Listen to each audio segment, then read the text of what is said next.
Hello, my name is Jamal Nxedlana and this is another episode of Bubblegum Connects. This week we're going to be chatting to Luke Radloff, founder and creative director of Uniform by Luke Radloff. I'm really excited to be chatting to Luke today about his label and the very sophisticated collections that he's been producing over the last few years. Luke, great to have you. Thank you for joining us. So I'd like to start with how you got going with the label. How did it start? Why did it start? The label started in late 2019, so it's roughly 2 years old, and half of that time has been in the lockdown. So it's a very young brand. I've always wanted to have my own brand and business, so it's something that I always thought about. It just took me this long to kind of make it a reality. So I did a lot before and worked for a lot of other people and got a lot of experience first before I actually made the choice to go on my own. And the name Uniform, how did you come up with the name? What does it mean? Uniform, it's actually originally and still now is kind of an ode to Johannesburg and an ode to the uniformed workers who kind of built the city and continue to build the city and keep the city going. I really believe, uniforms are integral to the running of the city, and I'm really inspired by things that I see on the street. And generally that's uniforms. So that's where Uniform came from. I've seen from your Instagram that you do reference uniforms that are prevalent in Africa. So I've seen images of school uniforms, I've seen images of church uniforms. Aesthetically, what are you trying to do with the collection? As I was saying, originally the starting concept was uniforms, specifically Johannesburg. But then as I started to reference and do more research, I realized that uniforms were quite universal, and that you could find a uniform in any culture or country or place, and that a uniform didn't strictly have to look utilitarian or military. It could be something that was far more rooted in a certain culture. And from doing this referencing and research, I realized that I didn't want the collection to only focus on utilitarian uniform styles. You've mentioned African luxury, or I've read something about African luxury on your website. Why are you interested in developing African luxury, and what does it mean to you? I thought of that quite a bit before putting it out there and saying African luxury on the profile. It never initially said that, but the more I developed the brand and the product, the more I realized that's what it was. So then I put that out there, and I think I realized that one of my sort of mission statements or something that I really want to achieve through the brand is bringing luxury from Africa to the rest of the world. And obviously I'm not unique in that concept, but I really wanted to be a part of that. And I also really want to put Africa on the design map in a way that, say, Italy is on the design map for quality and production. I really feel like in Africa we could get there. So I just wanted to really push my participation in that conversation. Okay, cool. And then how are you going about that process through your collections? Basically, it all comes down to quality, first of all, and sourcing and construction and finishes. It just runs throughout the whole business, is quality is at the core. And then above that, it's collaboration with local artisans and exploring local handwork and traditional techniques and ancient hand techniques, and also trying to keep the entire chain local as much as possible. It's not always possible, but it is very much a goal of mine to make the entire chain 100% African and local. So you recently dropped your fourth collection, which is called Project 4. Can you just tell me about the rollout of that collection? Because I first started seeing images, I think on the 18th of February. Well, not images, but reels. So little video clips on Instagram reels. So if you could kind of just speak a little bit about that collection and the release of that collection. Obviously, due to the events of the last year, the pandemic and the subsequent lockdown, a lot of things changed in the world and a lot of people were affected and changed. That obviously had a huge impact and effect on myself and my business as well. So that really did obviously affect the launch of this collection. It is technically later in the season than I should be launching. It's actually a season, it's almost moved a season behind because the rest of the designers are showing winter now. So this is called Project 4, and they were always sort of project based. And I never wanted the collections really to be rooted in a season, one season, without flexibility. So I like the flexibility of working on a trans-seasonal collection. So Project 4 is the same kind of thing, it's trans-seasonal. So then for each season, what I do is kind of focus a few pieces on that specific season. So for this one, I was originally going to release more in summertime. So it was all the core pieces and then a few quite summery pieces like shorts, which I had never done before, and short sleeve shirts rather than long shirts. And then say for instance, in winter, what I do is I add a few heavier pieces to complement the core range. So they're more trans-seasonal collections, and in that way, I think it's a lot more flexible, especially for a small business. But also just in terms of the industry as a whole and in terms of sustainability, I think it's kind of good if you can afford to be thinking out of the traditional schedule. It's very difficult, but also as a smaller, younger brand, you actually have a little bit more flexibility with that. So with this collection, I definitely kind of took advantage of that and decided that I wasn't going to rush it and I wasn't going to force anything and put anything out just for the sake of saying this is a summer collection. So I really took my time and developed everything.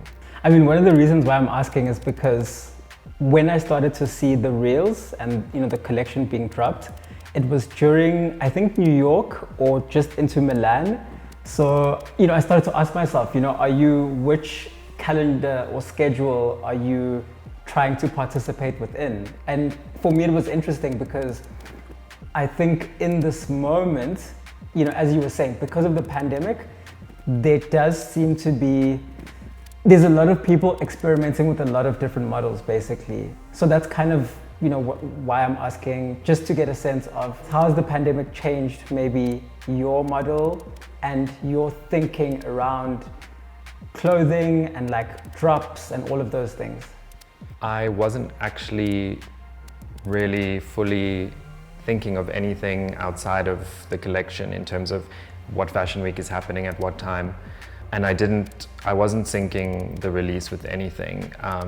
It wasn't intentional if that did happen. And that speaks to what we were saying earlier, is that I want to kind of, as much as I can, move away from any typical schedule.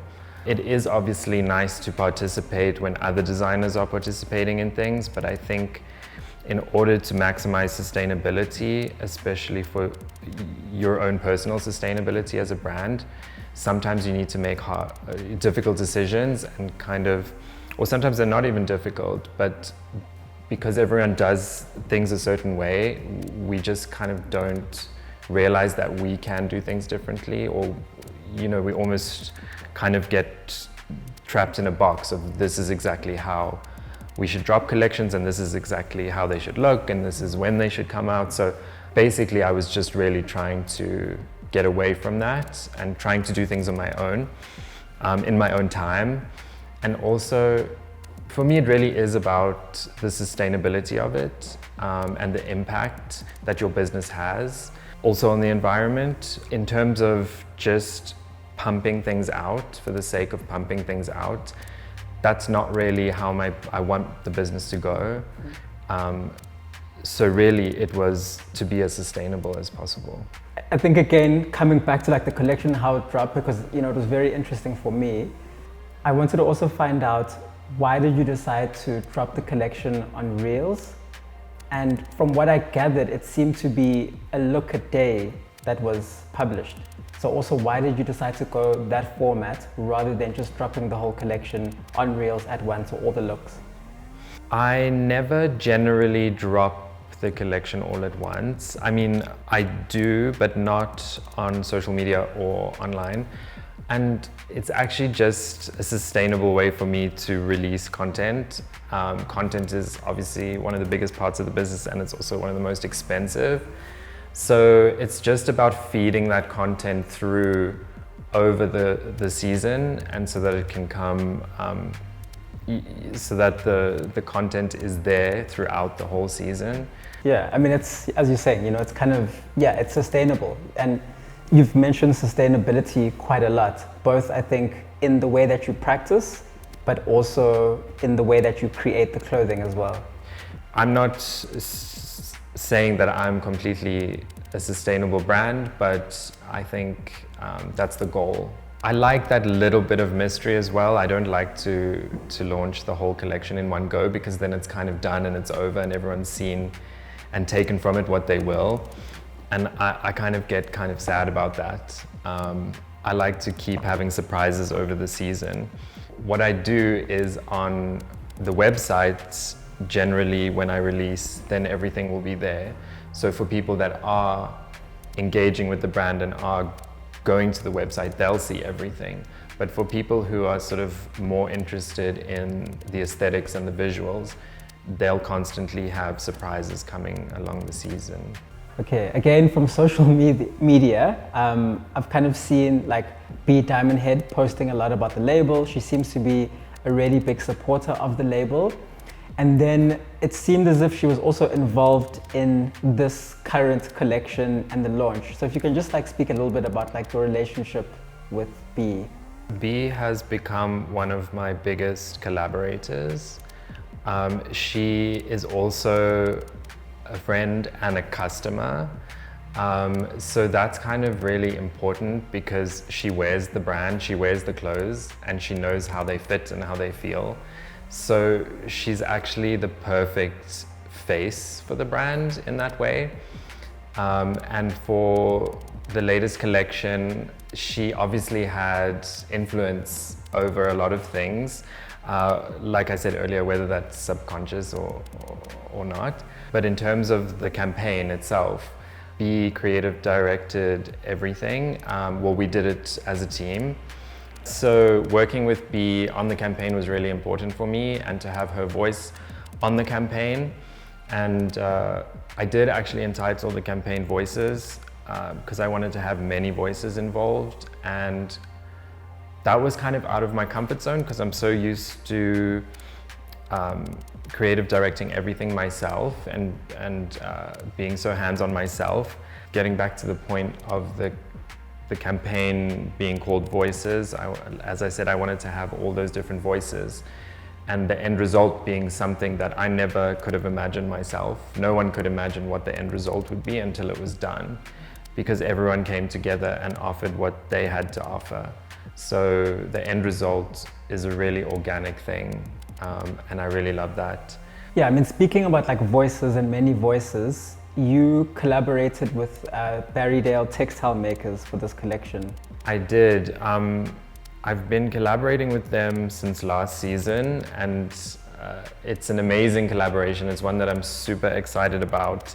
Last season, the first time we collaborated, we came up with this incredible textile where we took one of the textiles they were already developing and sort of exaggerated it to create this amazing kind of slub on the fabric. And we created this really beautiful coat as the end product. This season, we've gone a slightly different direction, and I wanted to take product that they had already developed and see how I could use that and incorporate it into my collection. And we created 3 styles. The Berrydale Handweavers, just to discuss them a little bit. They're an incredible business. They're based obviously in Berrydale, which is in the Karoo Desert in South Africa. They're a small business, but I think within Berrydale, they are actually the second, if not the first employer. And I think 99% of that is local women. And a lot of their development as a business is to empower those local women. So all the textile that we created was hand woven by local women. They don't use any electricity. It's completely sustainable. They use these old looms. It's all done by hand. It's really incredible.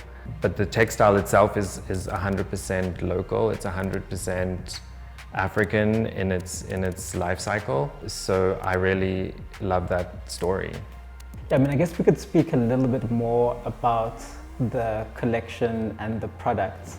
The previous collection seemed to be a little bit like starker in their color choices and in starker, formal, and this collection seems to be a little bit softer, and not just in color, but also in, I guess, like the forms. You know, the forms feel like a lot softer and a lot more fluid.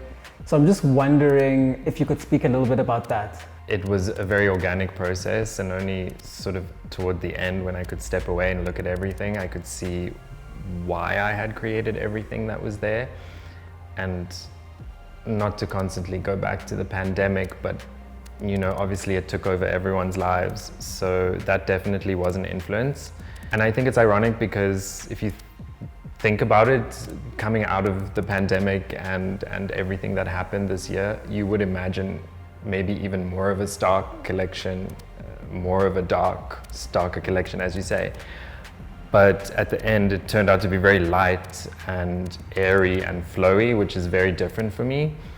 But yeah, when I did step back, I realized that I was creating pieces that they weren't staple basics, and they weren't strictly uniform pieces. And that I wanted to create pieces that were really special and were not just basic uniform pieces or staple uniform pieces. I wanted to create really special pieces, whether it be texture or transparency or finishes. And I explored a lot of different styles that I hadn't done before, like dresses and slightly more formal things, which you said. And those were definitely a result of wanting to create something special. And I really do believe that coming out of the lockdown, and if we see the end of this pandemic this year, hopefully, people are going to want to buy special things. People have been dreaming about special purchases all through lockdown. I don't think a lot of people are kind of sitting in lockdown thinking, I can't wait to buy a t-shirt when this is all done. I think a lot of people are kind of dreaming up these special pieces that they want and saving for when the lockdown is done and we can kind of all re-emerge. And I hope we can all re-emerge in a special way. And one of the ways that we can do that, or certain people that want to do that, is through the way they dress. Just in sort of closing, or a couple of closing questions, I'd like to speak about the way you've operated and the way you've positioned yourself as a label. Because it seems as if, you know, you've been quietly sort of like, you know, developing your collections and also positioning yourself as a label. Is there a reason why you've kind of been quite low-key about the way that you've operated and the way that you've spoken about your collections or put your collections out? So I don't think it's been an intentional thing to stay quiet or under the radar, but I do think that it's kind of specific to how I work. Also, I'm very, I don't like the word selective, but I'm very cautious as to where and how the brand is seen, and in what context the pieces are seen or the brand is seen. So that really has led to like kind of a slow burn in terms of emerging the brand. Yeah, I guess it was interesting because it's just, I mean, I knew you from back in the days, from Joburg, and then also in London, and then, you know, you moved back, and it seems as if slowly, the label is emerging. As you said, you're into your fourth project, you've been doing it for about 2 years. I mean, I knew of the label fairly early on, but it does seem as if, that momentum is building.